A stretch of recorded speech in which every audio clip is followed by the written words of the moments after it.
Hello again, this is News Today with me, Kamini Nyamani Amana. And our first story, Acting Chief Executive Officer of the Savannah Accelerated Development Authority, Charles Abugui, says the authority is putting in place measures to ensure future projects produce outcomes which are beneficial to various communities involved. Speaking on the AM show on Joy News, Charles Abugui noted recent experiences and the exposures by the media brought valuable lessons as they attempt to restructure and rebrand the authority. This has been an interesting learning process. I mean, which has cost the nation dearly. No, but it also has many positive things. Which one? People have gone to the project sites, and the projects which were duly awarded are physically not on the ground. Important lesson, which is really crucial in the building of an institution meant to last over a long term, is that its biggest strength actually lies in not trying to deliver directly. This lesson would have taken a very long time to be learned, and therefore the potential impact of a shift would have been much, much, much smaller in my view. Which would also have resulted in the nation incurring a lot of debt then, going by what you're saying. No, which in a sense would say that the lessons learned from what I mean, I say to you there are positives, but I'm saying to you that those early stage discovery that an institution meant to bring about structural change in a society cannot do it effectively by directly delivering would lead, if we shift appropriately, would lead to a leap in a manner that was probably that the benefits will far outweigh the cost of lessons that you are talking about. So I'm saying, when you think of structural reforms and the role of an institution in the long term, the cost, the financial cost, is heaviest when it takes you a long time to make shift. You know, slow drip death. You kind of stay in there, nothing. So you're saying that it's better we discovered it earlier? Is it not? But that's not an excuse, is it, Mr. No, it's not an excuse. I am simply making the point. It's not an excuse that an institution is set up and it delivers in a manner the way that generates a public outcry, and then it has to struggle to justify how it is done. I am simply saying to you that the institution was exceedingly young. They did what they did under the weight of expectations. The good thing about our society is that we, as a public media, which generates a debate and forces the institution to rethink early in its life and therefore relaunch. This process, actually, from the short experience I have had sitting here as acting CEO for SADA, is that it's very, very welcome by people who build institutions. They understand that, in fact, this was perhaps the best thing that could have happened to this institution going forward. This is not an excuse. And the misapplication, as well as even perhaps the contracts that were given to institutions that were not able to execute them adequately. Some of those can be addressed, are being addressed by the board, the details one at a time. So failures of delivery is part of the development process. The Africa Center for Energy Policy has shut down moves by government to acquire an emergency power ship to address the current power challenges. ASAP says the 4-month escrow between $170 and $200 million could rather be invested in building a power plant, adding that it will be a financial burden on government.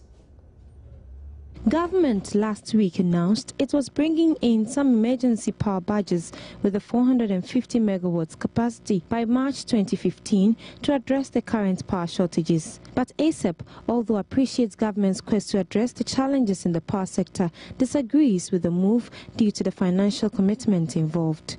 We have information to the extent that government is going to guarantee fuel supply to the barges, which would amount to between $170 and $200 million every 4 months, because the company who is going to supply the badges is requiring that government put into an escrow account 4 months money into an escrow account to take care of fuel and power supply, so that if government defaults, that money will be there, to take care of their fuel and the power that they will supply into the system.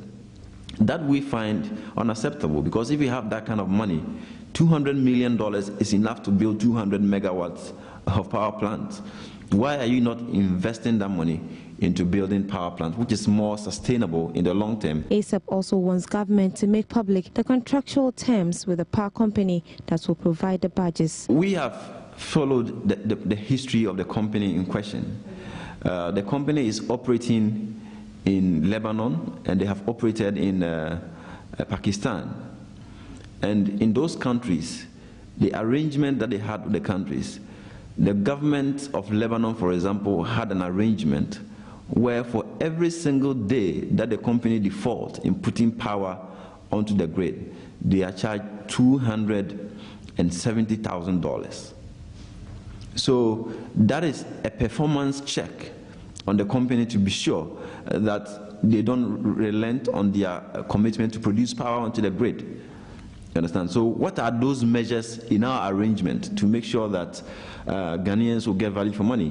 According to ASAP, the Exploration and Production Bill has since 2011 not been passed, a move they believe should be expedited. This year alone, we have seen about 10 contracts, pushed through Parliament under the orders of the minister.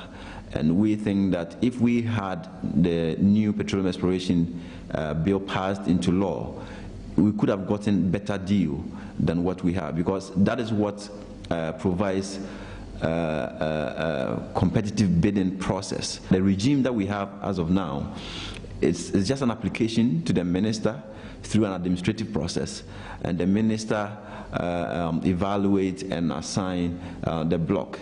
And we are saying that that kind of process could allow corruption, it could allow collusion, and also there could be fronting in such an arrangement. We want the bill passed into law, but there are other provisions that we want added, i.e. publishing the beneficiary ownership information, also limiting the excessive discretionary mandate of the minister under a bill. The bill, when passed into law, will among others ensure the adoption of an open bidding process for granting oil concessions, disclosure of petroleum agreement, contracts and permits. Abigail Adomakwenchi for Joy News. Government has defended its decision to acquire the badges. Communications specialist at the Ministry of Energy and Petroleum, Edward Barr, has been speaking to Joy News. Foremost, as a country, we have a challenge in terms of supply issues, in terms of generation. And therefore, whatever opportunity we get in ensuring that if you were to walk into your house and put on your switch, you should have light, we will do that. However, you need to look at this particular one and look at the circumstances under which it's been made. One, this is a company that is coming in as an IPP, an independent power producer, like in other, for example, like Asogli. This is a private sector that thinks that there's an opportunity to provide power for us. We, as a ministry, working with other relevant agencies like the EC, the Energy Commission, the PURC in terms of tariffs and other things, the Environmental Protection Agency in terms of environmental impact assessment and other things. We have come together to look at it and say, look, this is the amount of money, this is the power that these people are trying to produce. This what we are more concerned about, and that is what is done through the PURC. What is the cost of energy that they are going to give to us? We'll look at the cost and it works out fine. However, you know that for all IPPs, they would want to come in with a guaranteed off-taker. So yes, ECG becomes an off-taker. But this is a contract that is it's a medium term, it's just for 10 years. And for the 10 years, we have even indicated that the first 4 years, we are looking at the fuel being HFO. Then because after 4 years, our hope is that with the coming in of gas and then coming of LNG, that will bring, even in terms of the capacity charges, will bring it down. And so the contract has taken care of all those factors. So basically, it is just an independent power producer, a private sector, that is coming to supply power and sell power to us. And ours is to buy it at a realistic and cost-reflective price. Even though, of course, in the off-taker agreement, there are some conditions that if maybe after commercial operations, if you declare commercial operations within a particular time, we need to have some guaranteed availability of the power. And then some levels of the power in terms of the production levels. So those ones are taken care of within the and so there are standard things that are found in all power purchase agreements. So that is it. But in terms of the provision of fuel, whether it is going to be HF or it's going to be natural gas, because this is a plant that can also equally use natural gas, it is going to be the primary responsibility of the company to be able to provide that.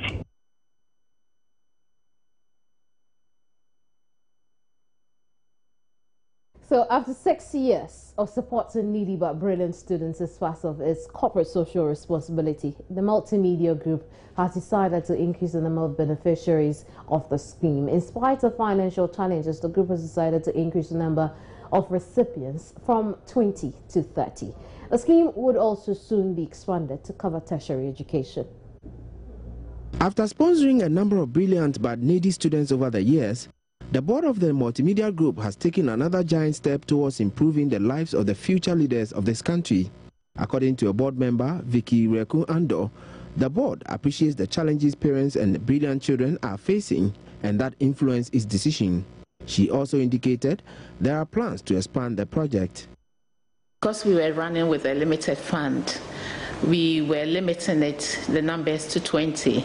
But luckily for us, and it had been our prayer, and luckily for us, the multimedia board had kindly agreed that they will give us, multimedia, the parent company will give us some more money, invest some more money into the fund. So this time around, we're looking up to 25, 30, adding 5 or 10 more, depending on how the interviews go. Vicky Reku Ando has some advice for potential beneficiaries. The money will not come in bounds. So, and children's education is the best gift that any parent can give to any child. So the little that any parent can do, they should do it. They should not just leave it that I don't have money, so I cannot. You don't know where that child might end up. So the little that you have, just push that child, encourage that child to do their best to go to school. Parents and guardians of beneficiaries were present to observe their wards go through the final selection process and express gratitude for the opportunity presented them by the multimedia group. Anyway, I think the timing is right, especially if you look at the state of our economy now. Things are very, very hard. And for somebody to step in to say, I want to assist it, the timing, I like it. We're going to grasp it and at the end of the day, put in our effort to ensure that our students make the best out of it. It's a good move by multimedia, and I think this initiative will also go a long way to help others too, and it will also help us a lot. Especially it will also ease down our financial burden, and it gives our wards an opportunity to further their education. If not for the proactive initiative by Joyce Tay Loco, a headmistress of Mexico No. 1 Junior High School, this young, brilliant but needy student, Florence Barney, would have been lost to the streets. Yeah, I heard of this on Adum FM, and I quickly said, Florence needs this. I'm the headmistress. I was a headmistress in the GSS, Mexico No. 1 Junior High School. And then I decided to write for the scholarship. I have been going around looking for money to pay your fees, so this is an opportunity. We have to grasp it. So I decided to write. Coming here today, I did everything. The parents are there, but the parent told me, Madam, she told me in P, Madam, when I open out the Neko school, now maybe me do class 3, and I me jai school. Now, no, my mom didn't do GSS, or no soon coboni bra. Now, I say, Mammy, nkrofo ton wo niama ehwe wo ma na wo see girl about 30 no ko boni brade me ne wo enya adwen. So I decided to help her. There are a lot of these people in the school, so her teachers should look to the loopholes and draw the children to themselves. A sad-looking but happy Florence narrated her story to Joy News. Well, this is the young, beautiful lady whose story was just told to us by the headmistress of her school. You're welcome to Joy News. Thank you. What's your name? Florence Bunny. Right. Now, we're told that you had very good grades, or you did well in school, but yet your parents were unable to sponsor you to school. Can you tell us your story? Yes. I came out in flying colors with aggregate 11. I was the highest in my school. But unfortunately, my parents were separated. And they used me to settle their scores. When I go to my mom will tell me she doesn't have, so she will not steal for me. My dad too told me he doesn't have, I should fend for myself. And I went to my headmistress and my teachers. They took it upon themselves to help me, and they did. Wow. So what do you make of this particular opportunity that has been granted to you? Well, I promised them that since education is the best legacy ever, I'll do my best to study and I'll not let them down. Right. Well, who knows what might have happened to this girl if she had landed on the street? Well, we say thank you to the multimedia group. Manolante reporting for Joy News.